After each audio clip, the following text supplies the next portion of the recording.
My name is Caroline Matthews, and this is my persuasive speech for Public Speaking 205. Today, I will be talking about why we should replace traditional textbooks with electronic readers. In today's society, technology is all around us. Children are growing up in a world where everything can be found in the blink of an eye by simply Googling it on the internet. For young Americans today, texting is the main form of communication, and Facebook seems to validate our friendships. It's not uncommon to see toddlers playing on an iPad or an elementary school student using his or her own cell phone. A good teacher knows that to really motivate her students and get them thinking, she has to create an environment that stimulates them and makes them feel comfortable. Teachers must take a look at what the children are engaging in outside the classroom and adapt their teaching strategies accordingly. Because our children are growing up in an age where technology rules all aspects of their lives, doesn't it make sense that rather than fighting the inevitable, we should welcome it with open arms? Using electronic readers in the classroom complements students' learning styles. Children are comfortable using technology outside the classroom, so why not bring it inside the classroom as well? Today, I would like to present to you the information I have found concerning the issues with traditional textbooks in the classroom. I will also show you how electronic readers go above and beyond solving these problems with traditional textbooks. Finally, I will give you the data that supports the use of e-readers in the classroom by providing a testimony by a first grade teacher, Ms. Horton, who is currently using iPads in her own classroom. In order to understand my argument, I must explain what an electronic reader exactly is. According to hardware.com, an e-reader, also known as an electronic reader, is a device for reading content such as ebooks, newspapers, and documents. A standalone e-reader typically has wireless connectivity for downloading content and conducting other web-based tasks. I would first like to discuss the problems traditional textbooks cause in American classrooms. The increasing weight of textbooks across the country is something that most Americans have started to notice. The Association of American Publishers found that over the past 15 years, the size and weight of K-12 textbooks has increased for many reasons.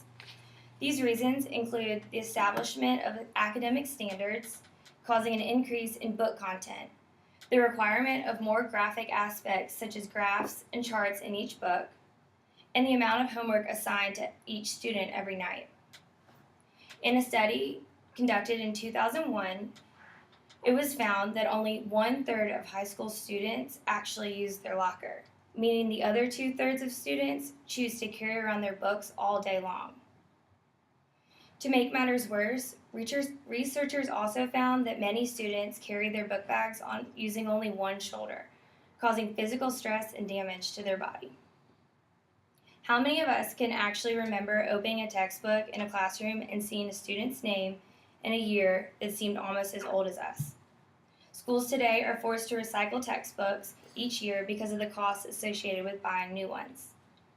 Ordering new books takes time and money, two things schools seem to lack the most. Students are forced to use books that are outdated and in terrible physical condition because of the lack of resources available. Many students retain information by reading and highlighting the text. I can honestly say I have a highlighter within arm's reach whenever I'm required to read long passages. However, with school textbooks, highlighting information and making notes on each passage cannot be done, simply because these books are recycled. Students lack the ability to personalize their readings.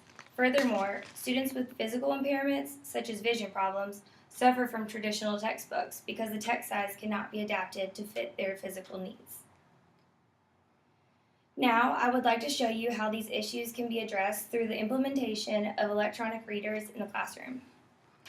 In an article in the International Business Times titled, "How Much Does an E-Book Weigh?" by Dave Smith, Smith states that the Barnes & Noble Nook weighs 7.48 ounces, and the Amazon Kindle e-reader weighs less than 6 ounces. Allowing students to carry an entire textbook weighing less than 10 ounces would essentially eliminate any weight associated with textbooks in students' bags. In an Another perk of using electronic readers in the classroom is the ability to instantly download books to the device, rather than waiting for a publisher to publish the book and then mail it to the school. Because of this instant download, students have all their resources in the palm of their hand, literally. Teachers are no longer limited to the books they have in their classroom at the moment, because with one tap of a finger, a new book can appear. Perhaps the most impressive aspect of an e-reader is the sheer opportunity it has for all students with all types of learning styles. Many e-readers come with access to the internet, allowing students to search videos on specific topics, which would significantly benefit visual learners. For our auditory learners, most e-readers offer a read aloud feature, which literally reads selected text aloud to the student. E-readers also offer the ability to highlight and take notes directly on the text page, complementing kinesthetic learner styles and their need to write information out in order to comprehend it. E-reader use is not limited to just typical students. Learners with physical impairments as well as learning disorders can very much benefit from these devices. Speaking from personal experience, I had the opportunity to observe a student with autism in a K-4 special needs classroom. The student was interacting and learning using an iPad and practicing letter formation. The iPad offered academic supports to help her learn successfully. Now that I have told you about the issues with traditional textbooks and shown you how e-readers can eliminate those issues, let's take a look at how many American classrooms have already done away with traditional textbooks and the benefits that have come with this transition. In a YouTube video titled First Grade iPad Classroom, Ms. Horton shares her experience with using iPads for the majority of her lessons in her classroom. She found that her students were motivated and interested in learning. Students were excited to come to class each day and found that using the iPad to read was something they were already comfortable doing, making the entire learning process positive and uplifting. Students fell in love with reading. In conclusion, I have shared with you the issue that traditional textbooks pose on our American classrooms. I have also shown you the value electronic readers can bring to the classroom. Finally, I've given you evidence to why electronic readers are a positive change for the American classroom. The bottom line is that if we want our students to learn, we need to interest them. How many of you can honestly say that if given an iPad or a Kindle to complete a reading assignment, the task would be boring?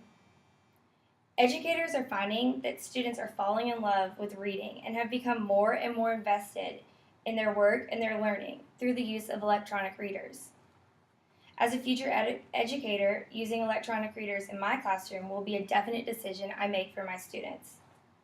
It is my hope that you all take the time to research this topic further and give serious thought to the need for more technology in our classes.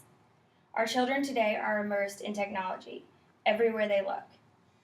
Students are comfortable with technology, and teachers should be too. It's time for educators to put the old and worn-out textbooks on a shelf and pick up an electronic reader. Thank you for your time, and I very much appreciate it.